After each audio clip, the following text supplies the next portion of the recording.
regardless of the rules, he gets away with another one. You're having conversations as a contracted employee of a team with another team. Where do they do that at? Like, what are we doing? I don't understand. How you get away with that? Yeah.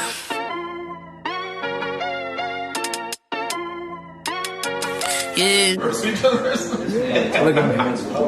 Bench Mob, they're speaking them facts that you wanna hear. They're ripping jersey, the vision is clear. Diamonds glisten like a chandelier. You know what I'm here for, like Deshaun Lynch. In clutch time, we do not flinch.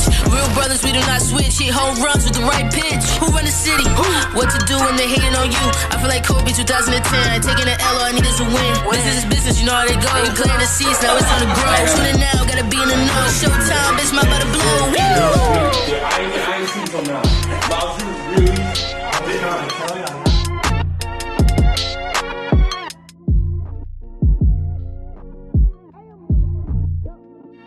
Bench Mob Podcast. What's up, bro?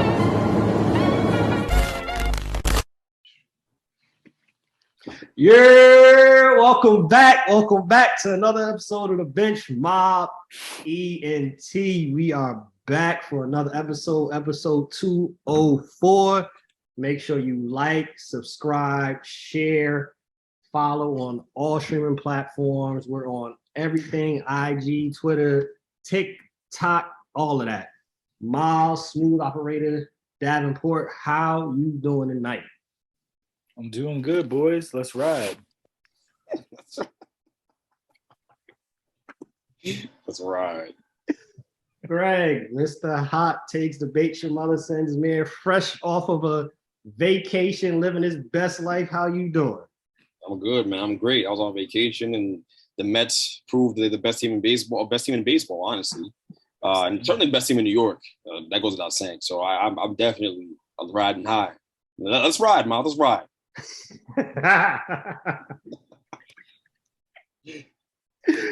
Oh, man. So Deshaun Watson, 6-game suspension. I'm going to set the court, and then I'm going to pass the rock to get y'all thoughts and opinions on what happened with this real point guard things right here. Suspended 6 games. The NFL is going to appeal the suspension, going for hopefully a year long. And the NFLPA is already being assumed that they will come with the stance of, hey, Robert Kraft ain't get any punishment. And he was actually caught on tape for his situation with the massage parlor. What's y'all takes on the 6 games? The NFL stepping in, trying to get a year long. What was y'all takes on this Deshaun Watson situation? Well, I mean, if he gets just 6 games, it sets a bad precedent for the NFL as far as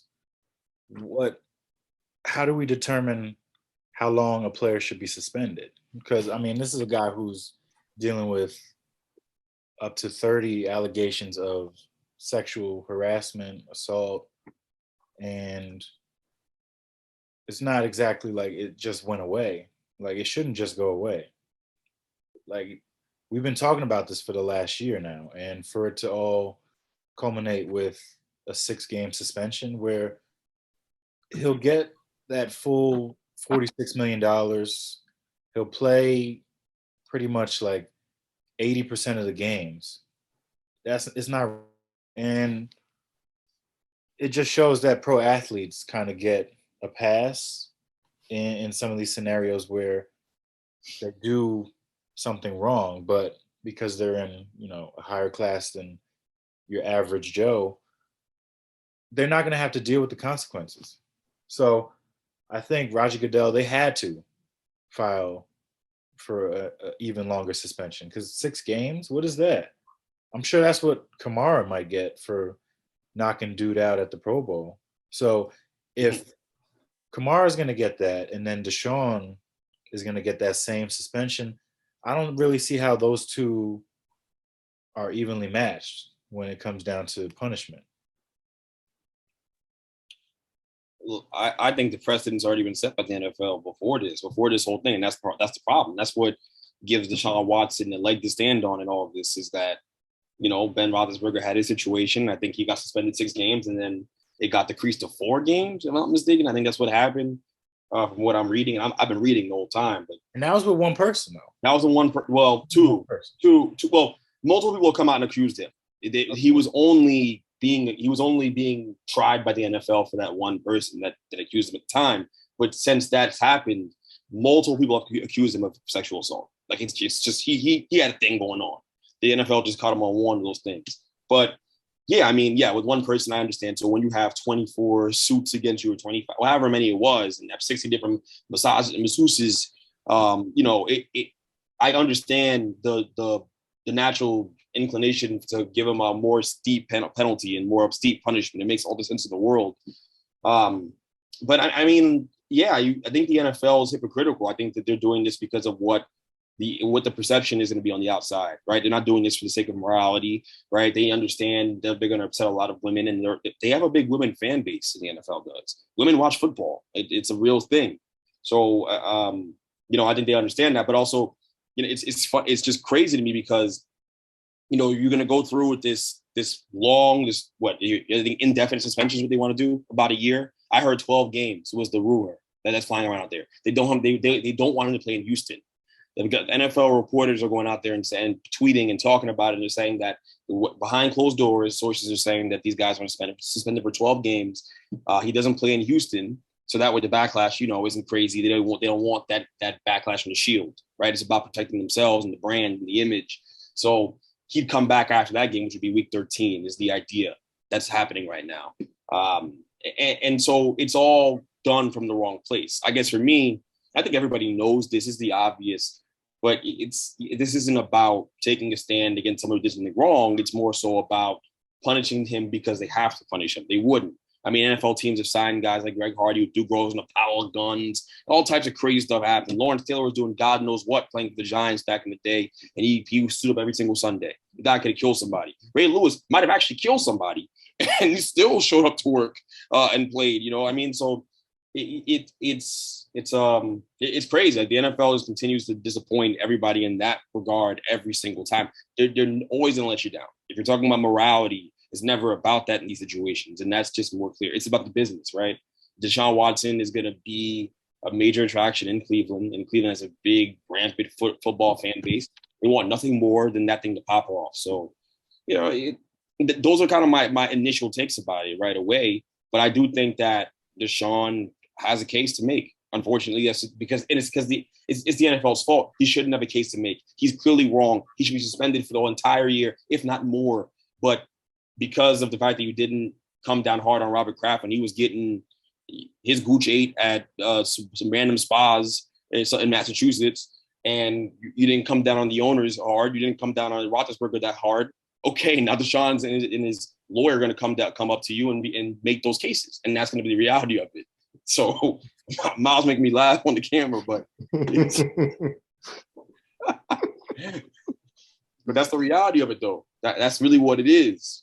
He has a real case. That a real case can be made for him, and just because of the precedent the NFL set with previous situations that are like this, maybe not as severe, right? Not as many women, but like this. So also, if Goodell has the final say over this and can just come down and make his ruling, then what's the point of having an arbitrator?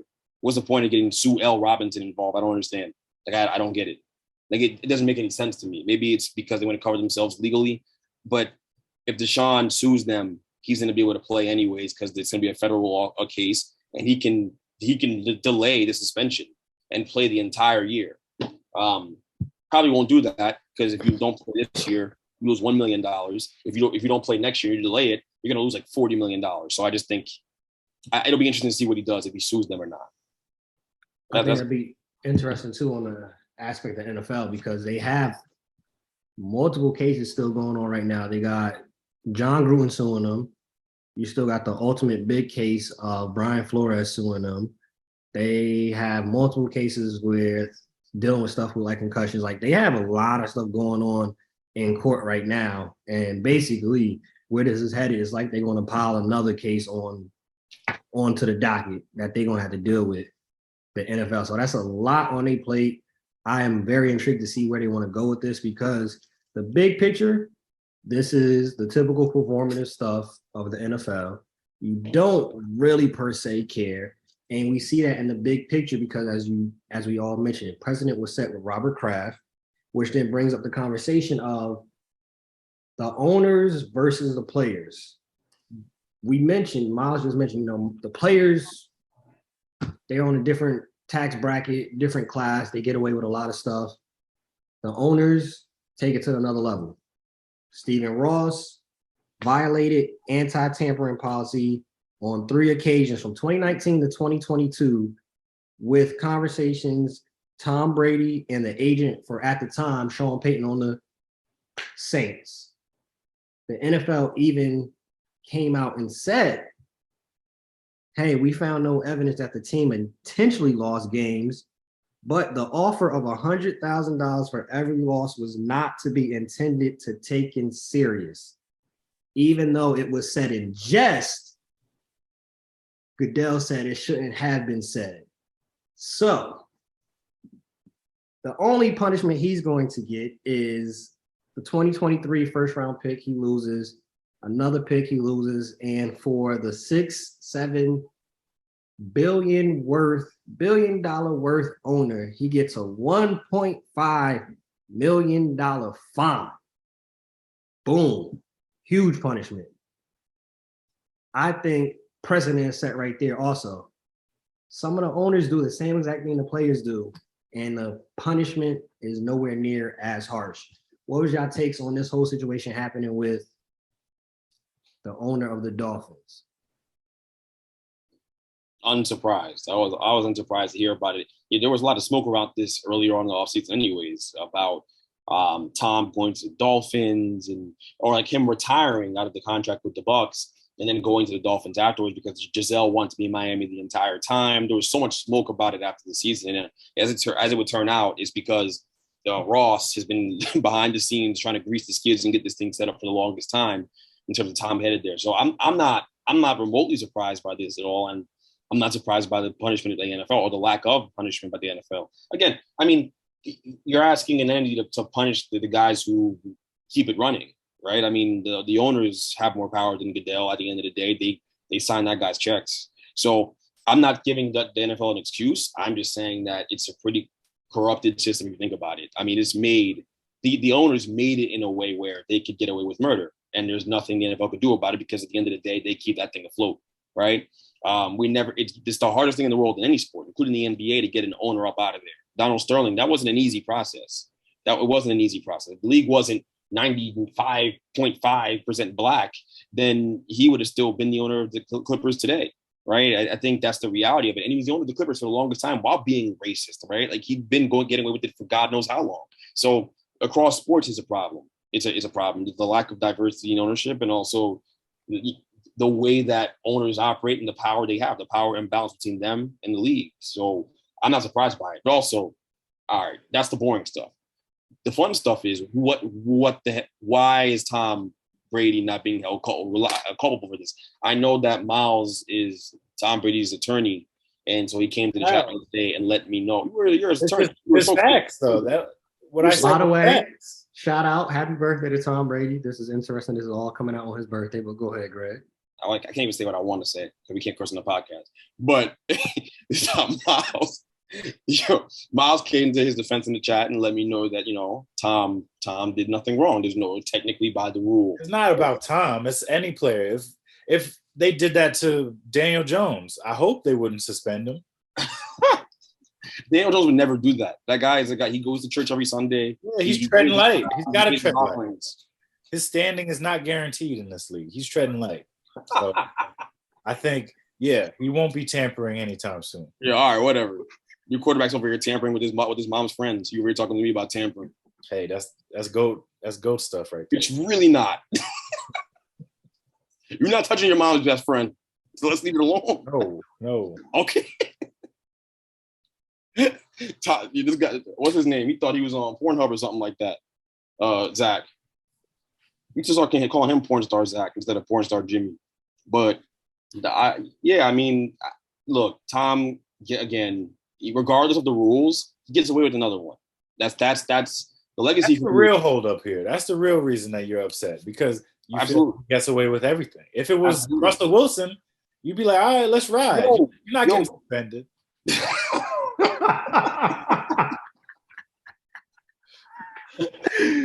Yo, I do agree with Greg on this one though. It takes two people to tango, and he was having a conversation with him. So there should be some type of culpability, some type of responsibility to Brady. Like, these conversations are not supposed to be had, and you're engaging in the conversation. It got to be something. I don't think they'll suspend him or nothing, but he got to get hit with a fine. He got to get hit with, you can't play a quarter, right. something. You were having a conversation. If you was cheating on your girl, it's not, you can't just go at the girl. He's under contract. He's under contract. You're having conversations as a contracted employee of a team with another team. Where do they do that at? Like, what are we doing? I don't understand. How you get away with that? It doesn't make any sense. You under contract. You do that. Go talk to somebody else. Go talk to another company at your job while still working there. You probably not going to have your job. If they knew about it, if they found out, exactly. And if the NFL found out and did nothing. You see what I'm saying? Because there's some weird rule that protects Tom Brady. Okay? Like, it don't make no sense. It don't make sense. The rule says if you are Tom Brady, we're not going to fine you for this. If you're anybody else, to hell with you. That's what the rule says. You know that's not the truth. Yo, it's crazy to me that with Tom, bro, like, Tom can survive any controversy. Tom can do whatever he wants. Tom can go anywhere. He can do anything and get away with it. Tom had a Make America Great Again hat in his locker, front and center, smiling, cheesing. No, nothing, just fine. I had black people. Noah Stevenson was defending that man. I'll never forget. Noah's defending that. I will never forget that. I had black people defending that dude. Yeah. He had the MAGA hat, front and center, cheesing, thumbs up and everything. Wow, bro, it's crazy, man. I wish we were all Tom. I agree. It should have been some type of punishment. Now I know what you're saying, Miles, about the rules, but you can't do stuff like this. You can't be literally having the conversations of talking about retirement and then getting ownership stake while still playing for the Bucks. Like, that's top five. Just wow. This joke is throwing passes to Mike Evans and Gronk, texting after the game like, "Yo, so about that ownership stake." But that's the thing. When you hear about tampering, you don't hear about it in a player sense. You hear about it in like the owner or the coach or the GM doing something behind the scenes, which is what happened here. Yeah, but you have to take into account, and with tampering, I understand it's usually the team somehow tampering with the player and all that stuff. For the player in this case, we know he was playing right along. He went right along with it. Not every time we hear that, right? Like, Donovan Mitchell wasn't like flirting with the Knicks. It wasn't happening. Not that we know of, but Tom was flirting with Miami. That's what Tom was doing. So we know that. So there should be some kind of punishment. It should work both ways. It makes no sense that you can punish the team for that, but you can't punish the player for that. That makes zero sense. You know what he was doing? He was operating within the rules. Wow. Stated. Wow. I need you to put a picture of Clarence Thompson's head, bro. Yo, or the Patriots mascot. For you guys, right? So if y'all was the Bucks teammates, you Mike Evans, you Leonard Fournette, you the coach of the Bucks. What's your thoughts of this information coming out? Do you feel like he's committed? Do you feel like, we was his backup plan? Like, what's your thoughts if you were his teammate, if you was his coach, if you're Bruce Arians up in the front office now, hearing this news? What's your thoughts?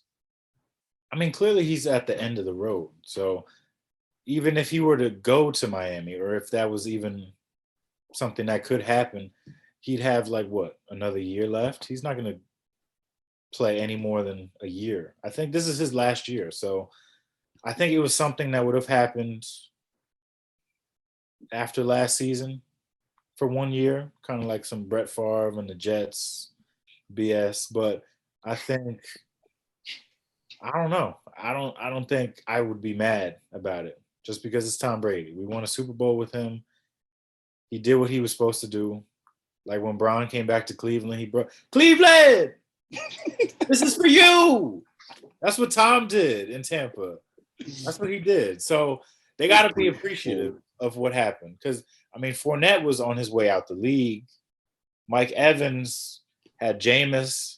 So you got to be grateful for what you got. I don't like that. I think everyone kisses Tom Brady's ass.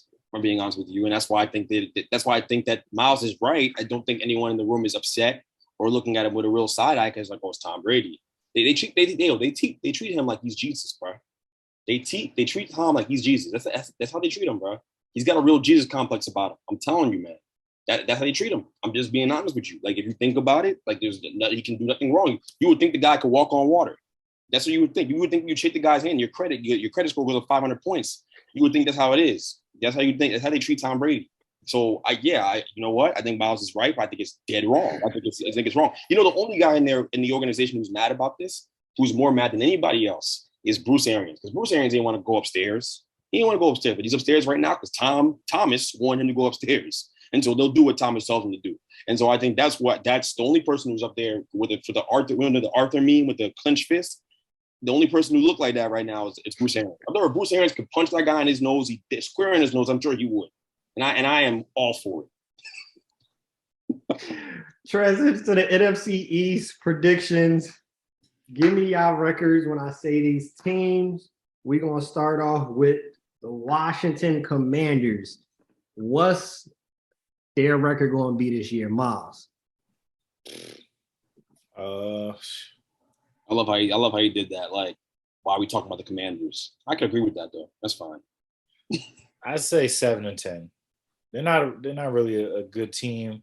They got Carson Wentz, who's a step up from Heineken, but they didn't really do much to improve. Like they drafted Jahan Dotson, who's pretty good. Him and Terry, that's going to be a good combo. But the QB position's always been the issue. And Carson Wentz, each year has just been sputtering, out of control. Like everybody thought Indianapolis, dark horse Super Bowl team last year, they got smoked by the Jaguars. Not even Urban Meyer-led Jaguars, but it was a team that super mid, back-to-back years of having a number one pick. So you get smoked by them when it should be a walkthrough. Not really giving me much hope for Carson Wentz moving forward. So I think, you got Chase Young coming back off injury. Yeah, 6-11, 7-10. This division sucks, so I don't have much hope for nobody. Miles saying that is funny because, Miles is a fan of his teams in the AFC East, which has been the worst division in football. Tom got to just bully y'all. Tom came over there and, did whatever he wanted and just ran through the AFC for years. Most of my life, we're talking about the NFC as being the worst division in football, which I don't even think is true, by the way. But who's the worst? Is it no? It's the AFC South. No, is it with the Colts and who else is in that division? Titans. Titans are good. Okay, those are two good teams in that division, Colts and Titans. That alone defeats my argument. I'm wrong. I'm just wrong to begin with. If you say those two teams, I'm wrong. But usually they suck. It's just the way it works. You think the NFC South, Atlanta, New Orleans, the Bucks? No, I think that's better. NFC East just gonna have a mid-off this year. So it's really funny because the Saints aren't going to be that good, but it's okay. The Saints aren't going to be that good. I'm not a believer in Jameis as your starter. I'm just not a believer. I'm sorry. He gives good game speeches, but you might have something with AFC South though, because the other two teams in there are so abysmal. It might balance out because you got the Jags and the Texans. So come on now.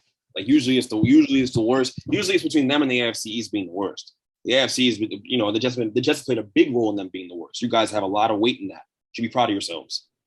But anyway, the worst record in the NFL in the last 10 years. So I don't want to hear nothing. But continue. My two rings carry me. I'm good. Yeah. I got two rings. The Commanders, then their record is going to be what? They got the worst quarterback in the division by a pretty substantial margin, in my opinion. I don't think Carson Wentz is any good. I think he's exactly what I think he is what he is at this point. We're not talking about a guy we're developing anymore. He got with his guy Frank Reich, and it didn't work out there. So, I'm over it. Like I don't understand why the Commanders went ahead and did that. It doesn't make any sense to me at all. You had a better Heineke, you just rock out another year and then go get your guy in this great quarterback class, right? Of quarterbacks that are coming up in this draft, you go get your guy. You wait. They didn't do that. They didn't make many big signings, right? I mean, Dotson's great. They obviously, made sure they kept McLaurin around for the long haul, which is great too. Threw some money at him to stay in Washington, but they have a good old line. They have a good run game. When teams stop the run, they're gonna falter. I think they'll win about 6 or 7 games, 8 games tops. I think it's kind of where I'd see 6 to 8. It's kind of where I see for them. 8 being like best case scenario. If everything's going well and they're running the ball down teams' throat because the offensive line is good. So it's just a matter of, can teams stop the run against them? Because once you do, you're going to have Carson Wentz dropping back and gunning, and he's going to throw the ball to you at least a couple times a game or in the big spot, because that just seems to be what he does.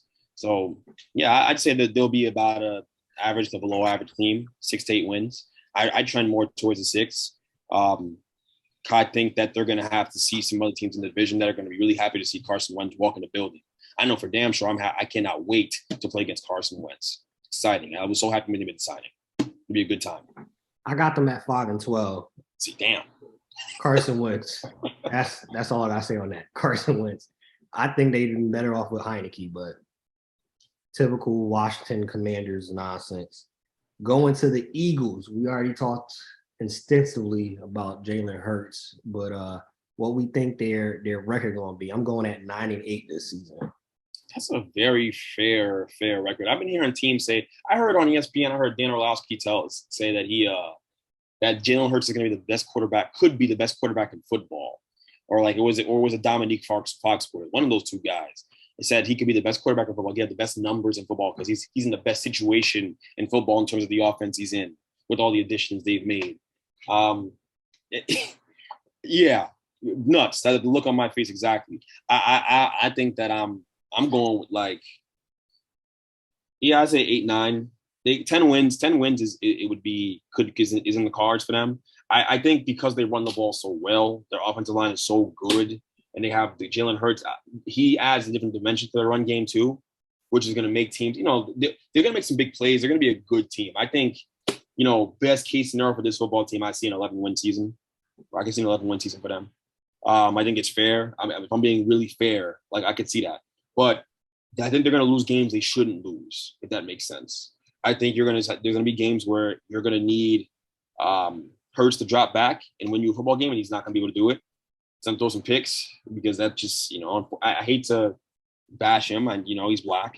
I hate to bash black quarterbacks, but at the end of the day, he's just not that good. And again, another guy that I'm not scared of. Like when he walks in the building, I don't fear him. As a Giants fan, he puts no fear in my heart being in this division. He's a guy I'm happy to see. So I think they'll be a solid team. I think they're gonna have some nice moments, and I think at best they'll win 11 games. If they win any more than 11 games, I'd be shocked. Seriously, but they have that team's ceiling is because of their quarterback. It's really what it is. Jalen Hurts is the ceiling.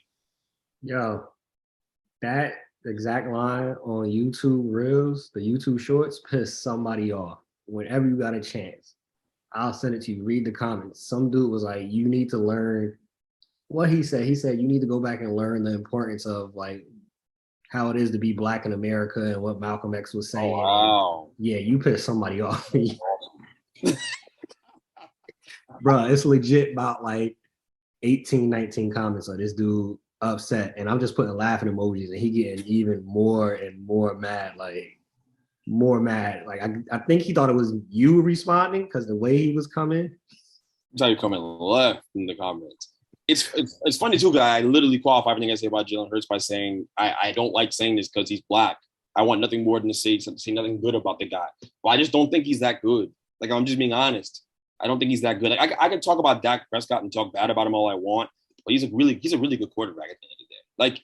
I can't really question the play on the field, but with Hurts, there's warts in his game. There's just warts in his game.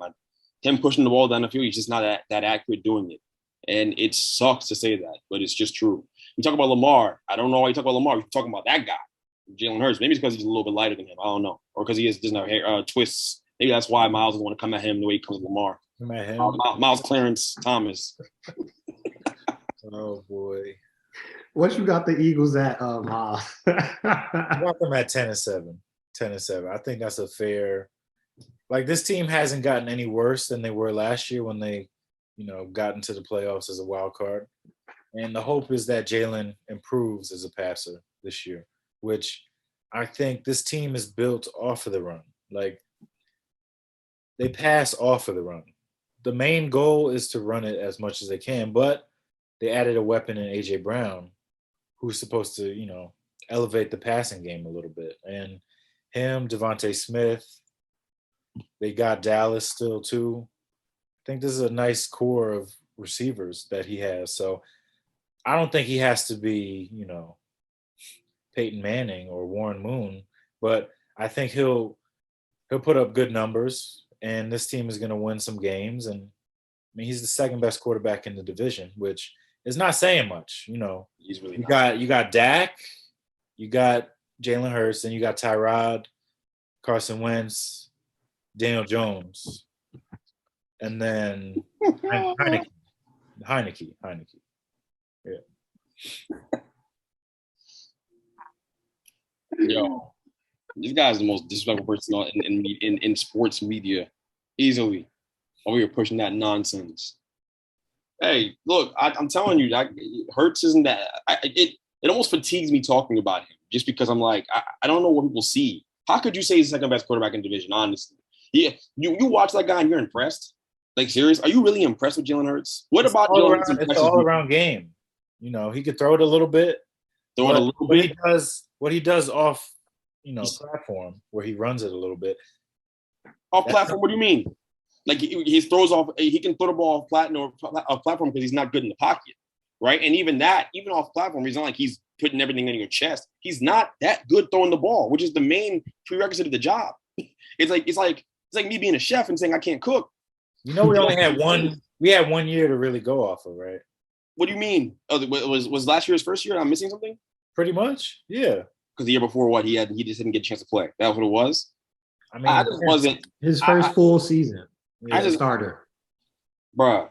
He get the door of practice every day. That year he was off. It was a redshirt year, and from who I saw him be in college to who I saw him be that first year he played football, I just was really underwhelmed. I'm underwhelmed by him. I thought he could be good, and then I was like, wait, like the big moments, like the way when defenses do elaborate stuff, when they disguise coverages, when they play man to man and make them throw in the tight windows, it just isn't there. It's just not there. It's just like I don't see it. I don't see it. So I think the next quarterback they have, hopefully he's black, and I think he's good. Then he'll make it work with all those great toys and weapons they have, and those guys and Devontae and Smith and all them guys. You know how I feel about Devontae Smith. I want him worse than anybody else. I want him so much on the Giants, but I think as far as this Jalen Hurts experiment goes, you have a ceiling on your team. That's just the way I feel about it. And I sure as hell don't feel like he's better than the quarterback over in New York. Either of them, for that. Say his name. Either of them. Say his name. Either of them. Don't be ashamed.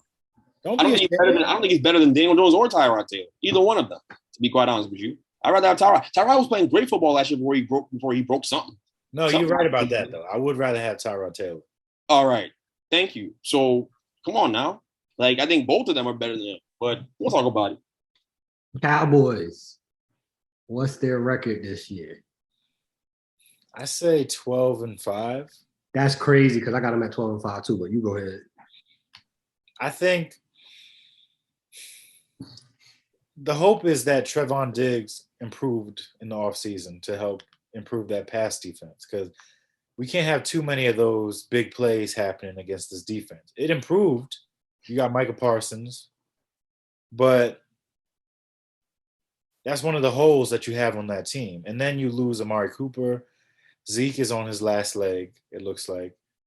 And now Dak kind of has to prove himself all over again. So this is going to set up for, I wish they were doing hard knocks this year, not last year when Dak was recovering. This year would be a lot more fun because there's a lot more pressure on guys to perform, like CeeDee Lamb, first-round pick. Now you're stepping into the number one role.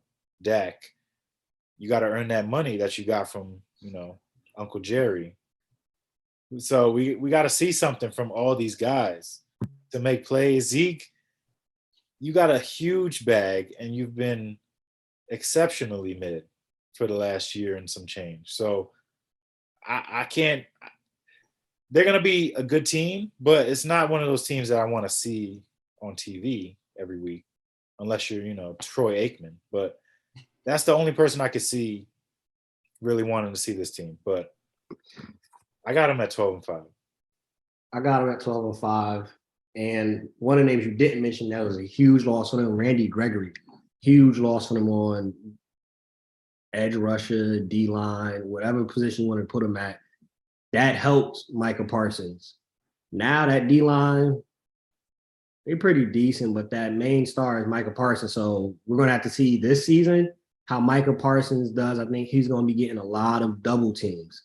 Let's see how effective he still is, because we're talking about top pass rushers, the Aaron Donalds of the world, the TJ Watts of the world, still produce while getting double teamed. And they also help stop the run. Micah Parsons takes his game to the next level if he just does more than just being a pass rusher. If he's able to help stop the run, all right, now you complete top-tier player on the defensive end. But, Greg, how you see them boys doing?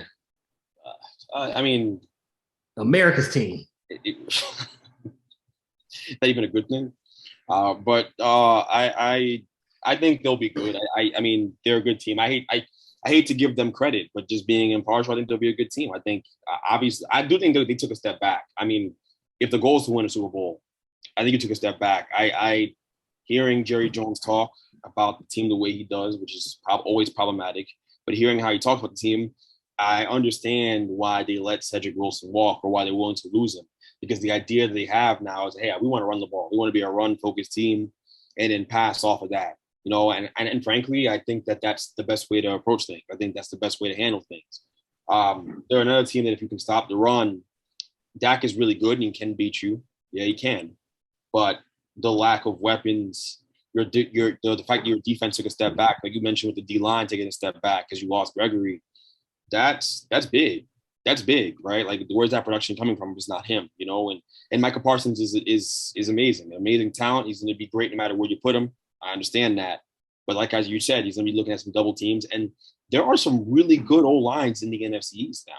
Like, every O-line got better or was already great. The Giants O-line is no walk in the park anymore. Not the way it really works. So it'll be interesting to see how he does against double teams, because you're obviously going to see that. But I think they'll win anywhere from 10 to 12 games too. I think at worst 10 games is kind of where I see them kind of bottoming out. I think they're a 10-win team in the NFL. If they are not a 10-win team, McCarthy's going to be packing his bags and headed back to cold Wisconsin and watching football tape all day, like he said he was doing before. Because there's just no excuse for anything less than 10 wins. The team's too talented to do anything other than that. But again, I have my questions about them defensively. I do think you can expose them defensively. I've been telling y'all I don't think Trayvon Diggs is that good. I think he's an incredible ball hawk. I think he's a guy who gambles and does a great job gambling, and that makes him an all-pro and good player. Yes. What I mean by saying not that good is, like, you're not in the echelon of like why am I forgetting my man's name? Jalen Ramsey. Jalen Ramsey, or the Stephon Gilmores of the world and cornerbacks like that. So I don't really see that. I don't see him being great in every phase of being a cornerback. He's not great in every aspect of it. And so I think he can be exposed too. When you're over aggressive, double moves will get you. And I think that teams will take advantage of that too. So, and now teams have more time to do that. You could drop back. You don't really, you don't have Gregory chasing you. And Micah Parsons maybe doubled, and the other guy, Lawrence. Marcus Lawrence, yep. The level of play just kind of plateaued, right, since the contract. We've just seen a little drop off from him. So you have more time to sit back in the pocket and let a double move develop and exploit Diggs. So there's a lot of concerns about that team. I'm never particularly high on them, but I'm really not high on them right now. That's kind of how I feel about them. They'll be good though. They'll be good. I hope Cowboys fans enjoy the regular season ride. Postseason will be heartbreaking again. I can definitely see that. I see them the 12 wins because they do have the 31st toughest schedule. So they got a pretty easy schedule this season. Last but not least, the G-Men, New York Football Giants, will be what record this year? Miles, start it off. Why should I start it off? I want to hear what, Mr. G-Man himself. Yeah, don't have Miles start it off, please. There's no reason to start this off with nonsense. The way this is going to work with the New York Giants, I've been fighting with this for days because I don't expect much, right? I don't expect much. I'm not going into the season expecting. I'm not doing what I did last year. There were people. We need a clip of last year and this year. And that's fine. Do that. I don't give a damn. Listen, there are people around the Giants. There are people who cover the Giants for a living who thought that team last year was going to be good. They just, they believed it. But what we didn't all take into account was that Jason Garrett was the guy pulling the strings on the offensive side of the ball, and that we were going to be screwed before it started. So we all overlooked that major factor, okay? I do think this year the Giants can be a better team, but the bar is not very high, is it? So, for me, the biggest thing about the Giants isn't about the wins and losses. It isn't. It isn't about making the playoffs. That's not it either. It's really solely about, okay, Daniel Jones, what are you? Like, what are you? Are you who I think you are? Or are you who everyone says you are in the football world without actually watching you, by the way? I think it's a funny thing. No one watches Daniel Jones. They just see the fumbles and like they don't watch him. They don't see the good. There's good there. There's talent there. There's first round talent there. But it's what are you going to be with a better offensive line? Evan Neal, Andrew Thomas, Miles. It's got a great age role.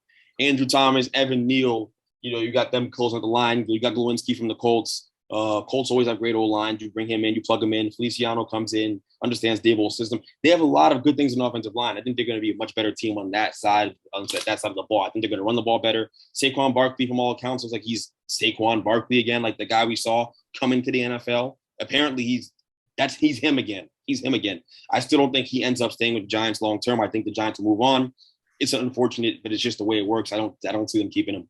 I don't think he fits in the vision of what they want to do, and they don't want to pay their running back like the Cowboys paid Ezekiel Elliott. And now the Cowboys are planning on paying another guy, Pollard.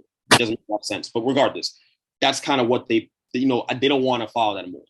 So I don't think he'll be here, but I think there's a lot to look forward to. Wan'Dale Robinson looks like he's really, really good at camp, making a bunch of plays, and Kadarius Toney is Kadarius Toney.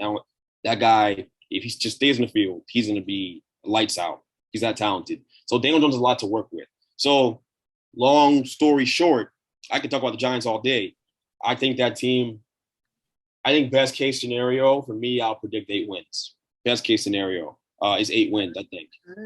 And I think worst case scenario, we're looking at 6 wins. I think 6 wins would happen if there was a lot of injuries, by the way. I would think another Daniel Jones injury would have to happen. I think Daniel Jones will play his best ball, though. I think Daniel Jones is going to be, at the end of the season, will end up being the second best quarterback in the division behind Dak. And I think everyone's going to universally accept that and understand that by the end of the season, with Daboll being there, with the offense they have in place. A lot of the problems I had with the Giants last year was the offensive concepts in place. They didn't play to Daniel Jones' strength. This year they're going to do that.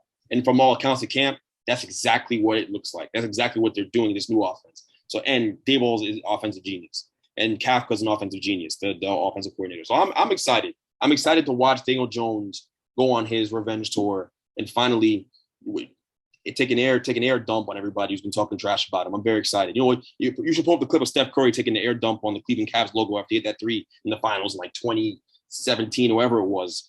He hit it on Iman Shumpert and pulled his pants down and, did the whole gesture. That's what I think Daniel Jones will end up doing to all the critics this year. I think he's having a good year. But if he doesn't, I have to acknowledge the fact that it might not happen. Then there's a lot of great quarterbacks in this draft, and I'm excited about the future either way. They built something that another guy can take to the next level and win and make this team a winner perennially. But I think Daniel Jones is going to be our quarterback long term. I hope. I'm rooting for him. I think he will be. There's a lot of reason for you to think that. Same Daniel Jones podcast though, so it's fine. We don't got to talk about it in detail. I can give you my reasons if you want. I got 7. Keep going. I got them at 7 and 9. And free Iman Shumpert. You just brought him up. Free Iman Shumpert. Go ahead, Miles. Nah, Iman think he's still playing on the shy.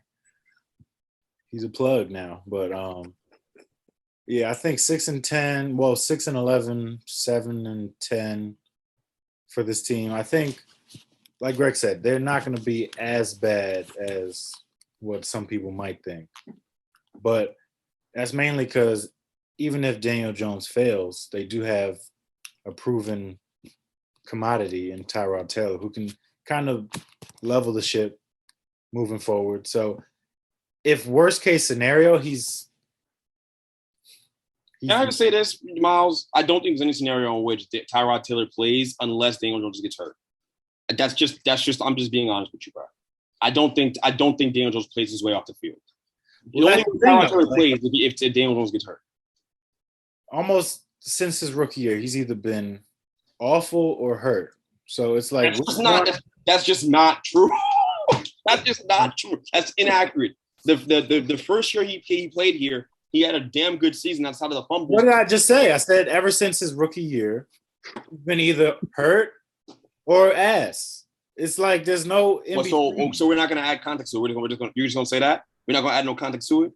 Jason Garrett being the offensive corner didn't matter. The fact that Nate Solder was washed and letting guys run right past him, he was a turnstile. People have bad breaks. Sam had Adam Gase as his coach for 2 years. I don't want to hear it. Daniel Jones is objectively better than. I'm playing into the wrong guy. Daniel Jones is objectively better than Sam. The Daniel Jones and Sam Darnold comparison is nonsense. He's objectively better than that guy. He's tougher. He's a better thrower to football. He's a better pocket passer. He's a better player. He's a better athlete. He's a better player than Sam Darnold ever was. I don't even want to hear that. I don't even want to. The comparison is nonsense. By the end of the season, Daniel Jones will be a better quarterback than Baker Mayfield, Kirk Cousins. Who else? Jimmy Garoppolo, who was seen as a better player than him. Who else? Mid-tier quarterbacks. Who are we talking about? Guys in the NFL. Marcus Mariota, Ryan Tannehill. He'll be better than all those guys by the end of the season. He'll be considered better because they're both going to get the best out of him, and they put a damn good offensive line in front of him now. I think a much improved one, at least a league average in an NFL line. And you have an all-pro on the left tackle side, Andrew Thomas. He's going to be an all-pro. And Evan Neal is going to be a guy who's going to make all rookie first team. He's going to figure it out. He's going to be a damn good player. He's got that kind of pedigree. He's super talented. He can be blocking for Bryce Young. You see me? I see the vision. Next year by the way, if that's how this ends up, I will not complain. I'll go out to the backyard and pour some Casamigos for Daniel Jones. If we end up having to have Bryce Young be our Bryce, whatever his name, Bryce Young be our quarterback, that's totally fine. But if you feel comfortable paying Daniel Jones a lot of money next year, if he has a somewhat good season, because you declined his option. There's no like, all right, he played well this year. Let me see it again. It's like, no, it's boom or bust. Let me put it to you this way. If Daniel Jones throws anywhere from 27 to 30, anywhere over 27 touchdowns, I'm okay paying him whatever he wants. And the fumbles, you don't fumble more than 5 times, I can live with that. And that's 5 times is too high. But if you don't fumble more. You really had to think about that number. I did. I hope he's the fumble thing. We're done with the fumbling thing. But, yeah, I'm willing to pay him if he can go out there and throw 27-plus touchdowns. The Giants win 7-8 games. You win 8 games with this roster, you're going to earn yourself a more time here. I think that's just the reality of it. But we'll see what happens. The regime tells us they believe in him. They might be lying to me. No one in the Giants is safe. It's the most uncertain team in the NFL. Everyone's playing for their job. So Daniel Jones might go out there and throw 27 touchdowns, and the Giants move on anyways because they love the kid from Kentucky, Will Levis, or they love the Alabama quarterback. They may move on regardless of whatever happens. So it's tough. It's a really hard situation. I just hope he goes out there and plays well and puts his best foot forward, and we see what happens. But I trust Joe Shane and those guys. I do. Well, how soon can they move off of Kenny Galladay too? Because I don't know how that's going to work out. But I think there's natural outs in the contract. I'd imagine after this season we could start to talk about it. Right? I think he had signed a 3-year deal. Is what it was. So this is year 2. He'd be going into his final year of his deal.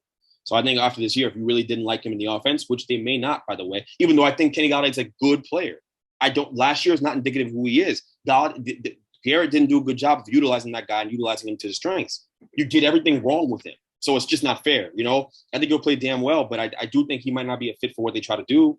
They try to get fast, shifty receivers who can run routes and the route technicians. Stephon Diggs, Cole Beasley, right? I mean, that's the mold. That's why you got Wan'Dale Robinson. That's why you got Kadarius Toney. That's why they love him. Like, those guys fit with the Giants where they're going. And a big possession receiver at 6'5" doesn't necessarily fit that. So he might be gone after this year too. And look, if that happens, that's fine. I'm gonna trust the regime. Whatever happens, I'll trust them. I want to see it through. But I think he'll play well too. I think he'll have a much better season. I think he's gonna have a big year. I do think he'll be much better. What do they call him? Baby Tron? Baby Tron. You're gonna see Baby Tron this year. Disrespect.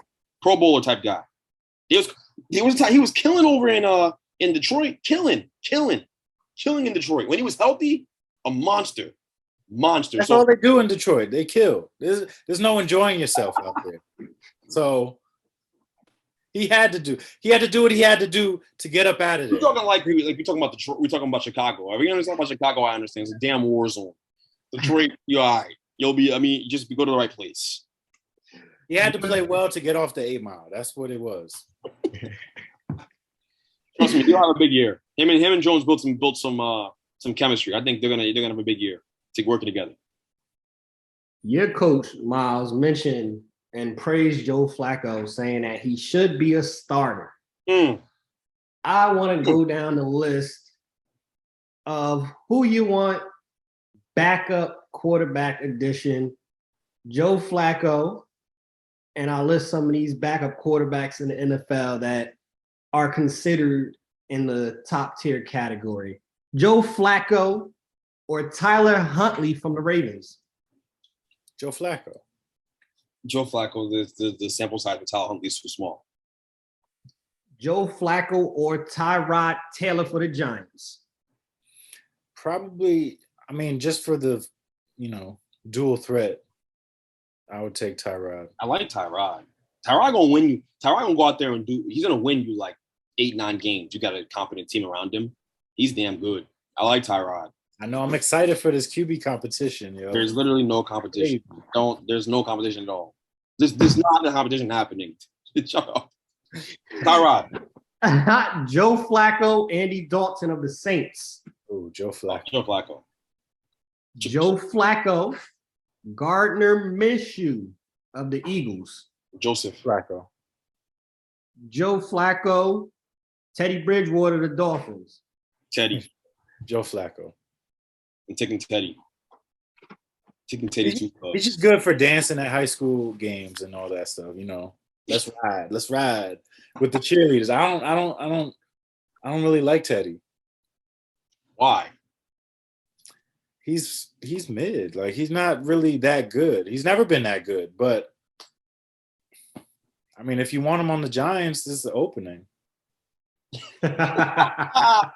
Yo, you better hope your quarterback's not throwing bounce passes. You're talking like Zach Wilson was a sure thing or something like that last year. I didn't see that. When the bull threw the ball 5 yards, he's throwing that thing in the dirt. So let's see what happens this year. Yeah, because he was throwing to Joe Dirt. That's what happened. Joe Flacco, Jimmy G. Jimmy G. Jimmy's not a backup in the NFL, honestly. He can't be a backup in the NFL. I don't see it. Last one. Played pretty good last year in short amount of time. Joe Flacco or Geno Smith of the Seahawks? Joe Flacco. He's very familiar with Geno Smith. He's probably the best quarterback in Jets history. Hell no. He was with y'all for a little bit, right? He's the one who broke Eli's streak. So he didn't break the streak. That's not how it went down. He'll go down in Black history as the man who broke Eli Manning's all-time streak. You're right. He's going down Black history because he's Black and he's history. He's not with the Giants anymore. He's out of here. Transitioning to baseball, we kind of talked about it last week with some of the trade deadline predictions. Some happened, some stayed. Soto got traded to the Padres. The ceilings for the Padres now is what, with having Juan Soto on the roster? Well, if Tatis comes back healthy, it's kind of World Series or bust for them right now. Like, they got him, Soto, Manny Machado, and they got a good pitching staff too. So, and then they got Josh Bell as like a throw-in in that trade, who's having a good season. So good season. Throwing. He's hitting like 301 with 15 home runs and like 50 plus RBIs. Having a great season. But he was a throw-in in that deal because the Nationals, they're trying to tank. They don't want him. They wanted to clear space for some of their younger guys. So, but yeah, this team is, if they get everybody healthy and clicking at the same time, I think this is a World Series team right here. I would think so too if they weren't playing in the same conference or the conferences as the Mets play in. It's just happenstance they play in the same one as the Mets do. I don't think their pitching is good enough to take them to the World Series. You can have all the bats in the world. Look at the Yankees. Have all the bats in the world. Your pitching's not good enough. You're not going to get there. It's just the reality of it. So I'm sorry. I'm not buying it. I think they're a great splashy team. These teams don't do anything in the MLB. When does that happen? The Dodgers, historically, even with the Mookie Betts of the world and all those great bats, the Max Muncies and Justin Turner's, yeah, great. They have great bats, but they win with their bullpen, with their pitching. They're phenomenal. They got a bunch of great arms, and it carries them through the Rays. The pitching carries them through. That's what happens. So, and they don't have the big names. They don't have the superstars. They don't have 3 super max guys, if you can call them that in baseball. They don't have that. So, yeah, I mean, the expectation, I'm sure, when you do that is to win the World Series. But I don't see them winning the World Series because, again, they don't have the arms. They have Musgrove, who's really good. I think they have Blake Snell, who's really good too. They got Hader. Hader's really good, even though he said the N-word. I like saying that whenever I bring him up because he definitely did that. But yeah, I mean, he's still really good. So they have a really good, interesting team, but and it's great for regular season splash. But I wouldn't be surprised they get knocked out in the first round. I wouldn't be. I don't think they have the arms to match up with teams like the Mets, Dodgers. Mets and Dodgers are really top of the top. They're cream of the crop. Again, L. So, and that's just me. And that's me spitting facts, by the way. You can't really argue it. We're the cream of the crop. So yeah, I don't really see it. But they'll be decent. They're fun. Perfect transition. Before I even get to that, do you think he ends up staying with the Padres long term though? Probably not. Well, if they pay him the bread, then yeah. I don't think he stays. If the Mets set their sights on him, he's gonna be a Met. Yeah, I think he wants to be a Met. He's all chummy and buddy with Starling Marte and the guys on the Mets. They're over here greasing his kids, getting them ready to come down. And now that's if they don't take Aaron Judge from the Yankees. We'll see how that goes. If y'all get cheap, if y'all get cheap, y'all, you guys don't have any money anymore. You guys are broke. You guys, they took the customer. Daddy cut the cord on y'all, so y'all don't get the bread not the same no more. So if y'all don't want to pay dude who's about to hit 60 home runs this year, the Mets will take him. But if the Mets don't take him, then we'll get Juan Soto. I think that's how this thing goes. Or we'll get get Ohtani because the guy who drafted him runs our team. And so it's just a beautiful situation. But I don't think I think he'll consider staying. I think they'll try to pay him. But I don't think a small market team, because they are a small market team, I don't think they can pay him the way our guy can. Cohen can pay him. So I just feel I don't think you don't trade for him unless you think you're gonna pay him. Like, why trade for a guy? No, you'll pay him. You have the intent of paying him, but do you think did you trade for him and he guaranteed you that he was staying? There's no report saying that. He didn't do that. He's keeping his options open. These guys, he said he loves playing at Citi Field. It's a favorite place to play. He said that. And he also is that was him saying, come and get me. And y'all didn't. So y'all struck out on that. Wait. We're about to win a World Series anyways. We don't need that guy right now. He's all right. He's auxiliary. He's icing. We don't need icing right now. We need the stuff that makes the cake stand. Right now, that's bullpen help. That's the only thing that's it. The Mets are a complete baseball team. We'll talk about them though. I don't want to take the thunder away. Perfect transition though. Yankees Mets after this trade deadline and after the Subway Series, who is actually primed to have a better playoffs? There's obviously a lot there in the playoffs. Who is primed to have a better playoff run? I think Miles will go first so I can tell Miles why he's wrong. Why I'm wrong? Yeah. We're in a little skid right now. That's it. And even with this skid, we still got the best record in baseball. So okay. You can eat a Frank. That's all I care about. All right. Go to a ball game, eat a Frank. because the Mets ain't better than the Yankees. That's it. That's all I gotta say. Like, you guys had your fun at Shea Stadium and you won a couple games. It was cute, but that's it. You'll see what happens come October.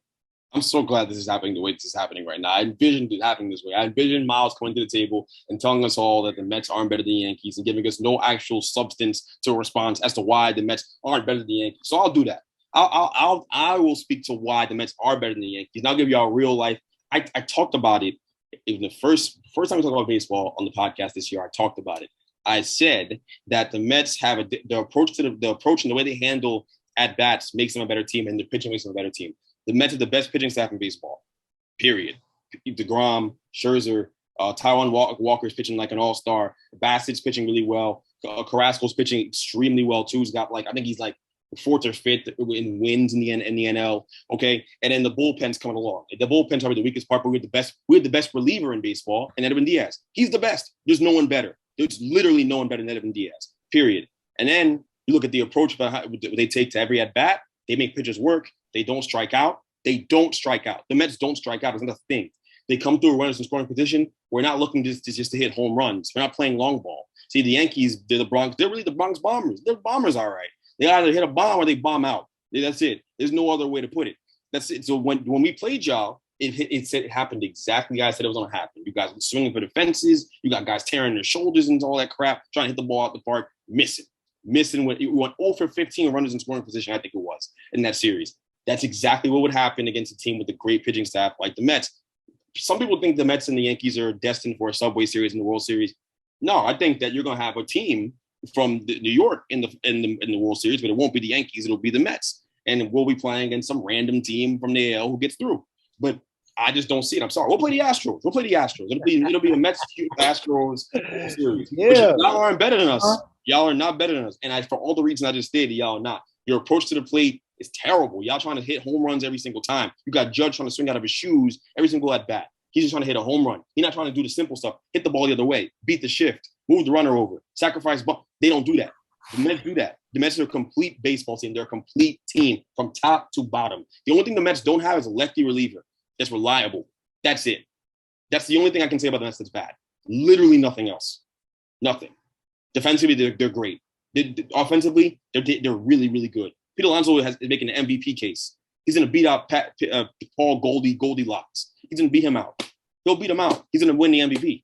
He has the most RBIs in baseball, or right behind your guy Judge, because Judge is hitting is ridiculous right there. So that's my case. Tone, you tell me which one was more compelling. Miles telling you just because the Yankees are the Yankees, they're better, or me telling you actual reason? All I heard was a bunch of flapping of the gums. That's all I heard. I didn't really hear much being said. It's cute. It's cute. It's cute because 1 year you guys suck. Well, not 1 year. For years you guys suck, and then all of a sudden you guys are good again. And now all of a sudden Mets fans got a lot of stuff to say. They got a lot. They haven't seen their team in the playoffs since Matt Harvey was playing Batman all those years ago. So I don't want to hear nothing about what you got to say because it's about October. That's what I'm worried about. It's about October. Tell me what I said was wrong. The trade deadline, we made the moves we needed to make. We got rid of Gallo. I was getting rid of a starting pitcher. The thing y'all sucked the most at help you guys at all. You went and got traded Montgomery for Bader. Well, how does that make sense? He's the best center fielder defensively in MLB. Was that a problem for you guys or something? Was the defensive center field play bad or something? It's not bad, but what? We want Judge at 6'7", 270 to be chasing balls left and right to break down at some point? No, he's a right fielder. Someone that size shouldn't be running around that much. So to take the ease off him, that's what we did. So he'll be back in September. He'll come in the lineup. He's going to make plays in the outfield. Judge will. Not much of a hitter. Huh? Not much of a hitter, by the way. Okay. Not much of a hitter. If he gets on, it's Speedy Gonzalez. So the guy's throwing him out. This guy's throwing him out. Okay. Well, he gets to cut the hair, so he'll be a little faster. So that's another ridiculous thing to do, by the way. Just be honest. You're not better. You don't even believe the Yankees are better than the Mets this year. You don't even believe it. You don't really believe that.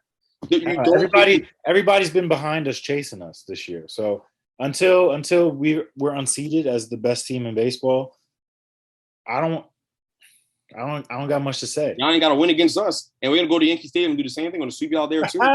We're gonna see in a couple weeks. It's gonna be fun. We're gonna sweep you out there too. I'm telling you. You're not. Line up. We'll have DeGrom and Scherzer go both days, and just we'll beat the brakes off you guys. It's gonna be the same thing. Y'all aren't gonna score a single run. You guys came at your pitching wise. We've got an amazing staff and the best closer, the best reliever, period, in the sport. The best reliever. His slider's unhittable. No one hits it. No one. You can't even argue with me. The Mets are the better baseball team. They just are. They may not have more wins because they play it in just a harder division and conference. The NL East is so much harder than that BS y'all playing. So I get it. Y'all beat up on bad teams. We, on the other hand, have to go play against great teams or really good teams with lots of talent on them, right? And we take care of business. That's what we do. We got a big series against the Braves coming up. We're gonna take care of them too. We're winning at least 3 to 5. 4 games? I really hope y'all win the division. All this, crap y'all talking, because it's not like you got a huge lead. Like what is it? 10? We're playing in a much better division. 11? If the Braves win your division, they'd be right behind you guys. If the Braves win your division, they'd be right behind you guys. 13. I don't even know how many games we up by right now. But the Boston Red Sox suck. Okay, who else? Everything fell apart in your division. Everything fell apart. It worked out. I can't hear you. You're breaking up. I can't hear you. I can't hear you. Yo, Tone, I got him right. I had him right where I want him. The people who listen to this podcast. It's cool. It's cool. We're gonna see you in October. That's what I care about. So you're very aware the Mets are better. Like, you're so aware, and it's so funny. I'm aware of what? You're very aware. You know. Of what? What am I aware of? So hold up. How much are you guys up on the Braves? Let's check on that. 3.5. 3.5. Okay. All by the end of this weekend, it'll be 5 games at the least. We'll beat them. We're gonna beat the Brakes. We're gonna beat them tomorrow. We're gonna beat them on Sunday. We got DeGrom. We're gonna win that game. I think Scherzer might pitch in this series too. I believe right before DeGrom. Yo, don't worry about us. We good. Going to a World Series. Are you though? Going to a World Series. Just watch. You'll see. Last thing before we transition from baseball, do you believe that the Angels will actually retain Ohtani in the long term? No. They have to rebuild. They've been horrible for so long with 2 of the best players in the world. They have to rebuild. And so I think, Ohtani will be a New York Met. It'll be an exciting time. You guys are going to swing and miss on all 3. It's hopeful. We won't swing and miss. We won't swing and miss. Shout out to Steve Cohen or Andy Cohen, whichever Cohen it is. He's doing his thing. He's paying the guys that he needs to. But this is one of those things where it makes no sense to go after those guys, especially with the young guys that you have going up. I like Alvarez. We have the best. He's the best prospect in baseball. Antonio, did you know this? The Mets have the best prospect in baseball right now. I'm aware. But they haven't called him up yet for reasons unknown. It'll come. We don't have to rush it. We're going to win a World Series with or without him this year, and then he'll be. Catcher is the worst part of the team. I agree, but defensively they're really good. They're really good, and they come through with timely hits. You can survive with them. But I think it may get to a point. No, to your point though, you may get to a point where you have to bring Alvarez up this year, and I'm rooting for that to happen. You're not the only person that wants to see him. I want to see him too. He's incredible, hitting home runs every day. Looks like Judge. Chill out. It's like Judge. KD is supposed to be meeting with Joe Tsai this week to further discuss the trade that he requested, since it's pretty much at a stalemate. Do you think after this conversation we will see kind of a peace treaty? All is good. We're back to loving each other, or is this just a way to try to figure out how can we get you out of here? Based on the things I'm seeing, because I'm basically a Nets beat writer at this point. Basically, the things I'm seeing, I think they're going to come to some peace treaty. I thought for sure they'd trade him, and maybe KD's weird. Like, all this might be happening behind the scenes, things I'm thinking about. Like, yesterday at the Liberty game, Joe Tsai and his wife were there, and they were talking to Adam Harrington, That's Katie's guy, the guy that the Nets fired that apparently started this whole thing. And they were all buddy-buddy with him at the game. So I think they might rehire him. Like, there's a lot of speculation. And Rich Kleiman was there, and he's all buddy-buddy with the size too. Like, he was really, chumming it up with them. So there's a chance that he comes back because the market's just not where the Nets want it to be for their return, and it doesn't make sense right now. I think that could change. But also I think that KD might see some value in running it back with Kyrie one more time. Like, he may want to do that. So yeah, I think that you could easily see a world where he comes back. I think that's probably where we're headed, but I hope that he doesn't. I hope he doesn't back off the trade request. I hope that he does go through with it, and that we move away from this, because I don't think it's not sustainable. It's not sustainable long term, and that's what matters more to me than anything else. Am I winning a championship with this team right now? It's currently constructed. They need a center, so I don't know. They need another center, but at the end of the day, like, I just want to build something that the fans can really wrap their arms around and know that it's theirs. And I think Jaylen Brown would be a great start to that. I think Jaylen Brown would be the guy you build a franchise around. The fans can wrap their arms around him. You know he's going to be here. You know he's going to be your homegrown player that you're going to root for, right? And that's your guy. Like, KD, it's hard to wrap your arms around that guy because you don't know if you want to be here or not. The fans can't do that. So, yeah, I think he might stay because of happenstance, because of what's going on. But I hope that what he's going there to do is just tell them, hey, all right, open it up. I'm willing to go to the Pelicans. I'm willing to go here. I'm willing to go there. Open it up so that way it get some better offers and we can move this thing forward and move on from Kyrie, Muhammad to just both of them all together. I'm good with it. But I think they're there to kind of smooth things over, if I'm being honest. I think that's ultimately what it is too. It's just we're going to piece this up and KD staying just because, like you said, happenstance. Ain't no market for you, bro. Danny Ainge messed up the NBA again with getting all of that for Rudy Gobert. The market is dead now. It was supposed to be a crazy trade market this offseason. Once that Rudy Gobert thing happened, everything stopped. Mitchell can't get traded. Everybody gonna get stuck. Mitchell might get traded. Well, the Knicks are gonna give him the Knicks will give him like 9 picks for him. No, they're not good. They're drawing a line in the sand. They know nobody else has the picks that the Knicks have to give up. So here's the offer. Take it or leave it. Hey, don't knock it. I was talking to a Knicks fan over this weekend. She was not rocking with having Donovan Mitchell. I completely agree. If y'all got to give up all of that, just let it rock out, bro. Even if Donovan Mitchell comes, in my opinion, y'all ain't winning nothing either way. So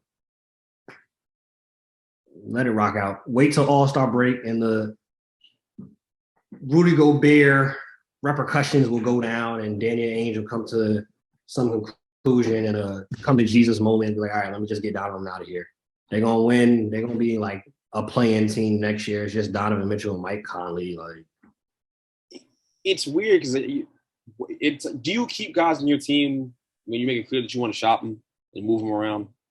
Like, is that sustainable for your basketball team and a young team at Utah? That I don't think Donovan's not the kind of guy who's going to act up. But like the Celtics, for example, with Jaylen Brown, like it's clear again that you want to part ways with him. He's going to be a free agent in the summer of 2024.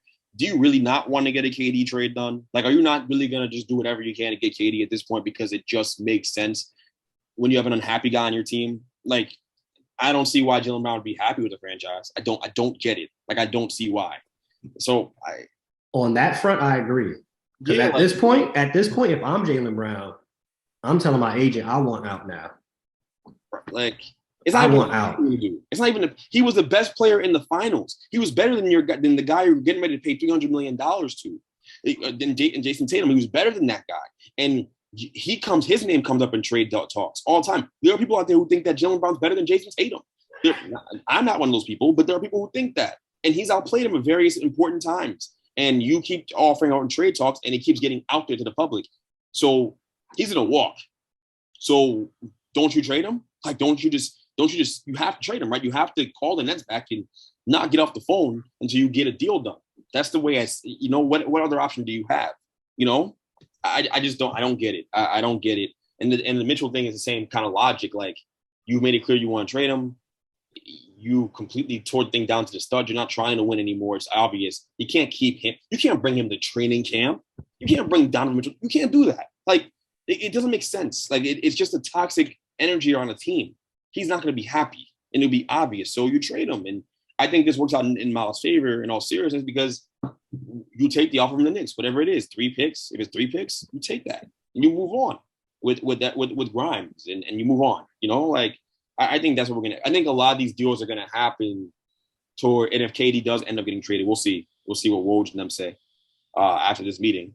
I think it'll all happen towards the beginning of the training camps. I think that's when we'll start to see things start to happen. Bleacher Report put out another one of their rankings that made some people upset, pissed them off, but we know why they're doing it, and we're just going to use it to have conversation. Bleacher Report put out the most dominant players in the NBA this coming season. So we're going to start with the point guards. Just give me your top 3 most dominating point guards. Bleacher Report has Steph at number 1, Luka at number 2, and they had Trae Young at number 3. I would replace Trae with Ja. But the 3 that they have, I would keep. I'm on board for that 100%. That's the only thing I'm switching out. Get rid of Ice Trae. Give me John Morant. I'm all right. I think that Luka should be higher on the list than he is. That's kind of why I think Luka's like, as a point guard in the regular season, if this is what they're doing, I just think he's an almost unstoppable force. Like, it's just a guarantee. He's gonna get a triple-double or get 40 points. He just does whatever he wants out there. And Steph Curry, as great as he is, and he's phenomenal, amazing. I think where we're at now in his career is there's not a drop off per se, but I think with the way Jordan Poole is ascended and the way they play, it's a little less of like, it's not as dominant on his part. Not because he can't, but because the team doesn't really need him to do that every single night anymore. They've got so many parts, you know, they got so many parts they can get scoring from. So when I think about most dominant, I think about Luka. I do think about Trae. Yo, every night he's doing whatever the hell he wants to. And Ja's in the conversation because of last year, because of what he did last year. But Trae been doing this for a minute. Trae been doing this for the last 2 seasons. And I think last year he led the all point guards in total points and total assists. Like, so yeah, he's top 3. I think he's top 3 just based off of the credentials and the numbers. Like, you're talking about a guy like who comes into the stadium and or the arena, and that night he's doing whatever he wants. He's getting 30 and 10. Just gonna happen. And he may not even shoot that well, but he's gonna do it. That's just because he's just that good. Okay, like, I know Miles get PTSD when you think about Trae Young. I know he does, but I know you get PTSD because he's king of New York. He's the king of New York. But I think that if I had to do the ranking, I'd do Luka, I'd do Trae, and then I'd do Steph. Damn, you put Trae over Steph? Yeah. I think the way that they play allows them to be more dominant over individual games every night. I think the way that the Warriors play, Steph can do that. He can dominate. He doesn't have to. So he just doesn't have to. He doesn't. You got Poole. You got Poole over here, talking greasy to grows in the crowd, getting buckets. Like, you don't need Steph to do that. Like, you don't. So that's kind of where my thing is with him. Not that he can't, but you just don't need it. I get that then. From that perspective, I get that. I think it's fair. I get that. Because especially with this upcoming season, Luka probably. Come on now. Luka's going to go crazy. He's going to have to. He has no one to pass the ball to anymore. Christian would. Yeah. If he's not busy throwing a fit and leaving the arena because he's mad at his coach. We'll see how that goes. We'll see how that. I don't know how that's going to work out. We'll see. I think it's safe to say Luka's going to be definitely in the top 3. He's going to win an MVP. It's kind of conversation. That way. Yeah. He's going to win MVP. Is Steph going to win MVP next year? Probably not. Not because he can't, but because that team just doesn't require that from him. They don't require that kind of output from him anymore. They just don't. They're good everywhere. They got Kuminga, who's amazing. They got guys everywhere. Moody, who looks really good. Dude, why is like they just have so many weapons? Like they can spread the love. Well, we'll see what happens next season. This was another great episode of the Bench Mob Ent. If you liked it, make sure you share it, tell a friend, subscribe. This is going to be posted in clips on Reels, on IG, on TikTok, on YouTube, all of the above. Make sure you show love to it, engage on the content, but you know the vibes already. If you stay ready, you don't got to get ready. Bench Mob Ent, we out. Peace. Peace.